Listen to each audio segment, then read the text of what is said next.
اب کبھی کبھی ذہن کے اندر یہ ہوتا ہے کہ میں لوگوں سے دعا کرواؤں، چنانچہ کوئی ماں باپ سے دعا کرواتا ہے، کوئی پیر استاد سے دعا کرواتا ہے، کوئی بڑوں سے دعا کرواتا ہے.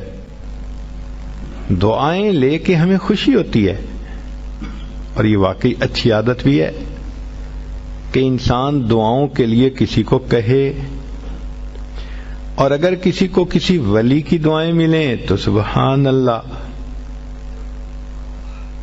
اور اگر کسی معصوم کی دعائیں ملیں تو وہ تو اور بھی زیادہ اعلیٰ بات ہے. عورتیں توجہ سے سنیں کہ ایک آیت ہے، 3 آیتیں ہیں.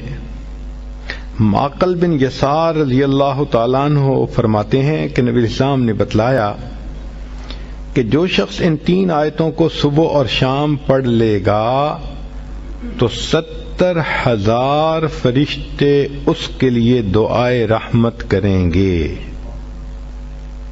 ایک ولی تو پھر بھی ولی ہے، کتنے گناہ ذمے ہوں گے چھوٹے یا بڑے، مگر فرشتے تو معصوم ہوتے ہیں. فرشتے اس بندے کے لیے صبح و شام دعا کرتے ہیں. تو حدیث پاک میں ہے کہ جو شخص صبح کو 3 آیات پڑھے تو شام تک فرشتے 70,000 فرشتے رحمت کی دعا پڑھتے ہیں، اور اگر شام کو پڑھے تو صبح تک 70,000 فرشتے دعائے رحمت کرتے ہیں، اور اگر اسی دن اس کا وہ فوت ہو جائے تو اللہ تعالیٰ اس کو شہادت کا رتبہ عطا فرماتے ہیں. اب یہ 3 آیتیں سن لیجئے. هو اللہ الذی لا الہ الا ہو عالم الغیب والشہادۃ هو الرحمن الرحیم. پہلی آیت، هو اللہ الذی لا الہ الا هو الملک القدوس السلام المؤمن المہیمن العزیز الجبار المتکبر سبحان اللہ اما یشرکون. یہ دوسری آیت. تیسری آیت، هو اللہ الخالق البارئ المصور له الاسماء الحسنى یسبح له ما فی السماوات والارض وهو العزیز الحکیم. یہ 3 آیتیں جو بندہ صبح پڑھے تو شام تک 70,000 فرشتے اس کے لیے رحمت کی دعا کرتے ہیں، اور اگر اس دن میں فوت ہو جائے تو شہیدوں میں اس کا نام شمار کر لیا جائے گا.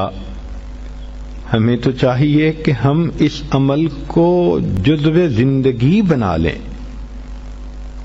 3 آیتوں کو پڑھنا کون سا مشکل کام ہے، اور دیکھیے اجل کتنا بڑا مل رہا ہے. تو بچیاں، عورتیں کوشش کریں کہ ان آیتوں کو روزانہ پڑھ کے فرشتوں کو اپنے لیے دعا پہ لگائے رکھیں. دل کی یہ چاہت ہو کہ بس ہر وقت فرشتے میرے لیے رحمت کی دعائیں کرتے رہیں، میں ان کی رحمت کی دعاؤں میں رہوں.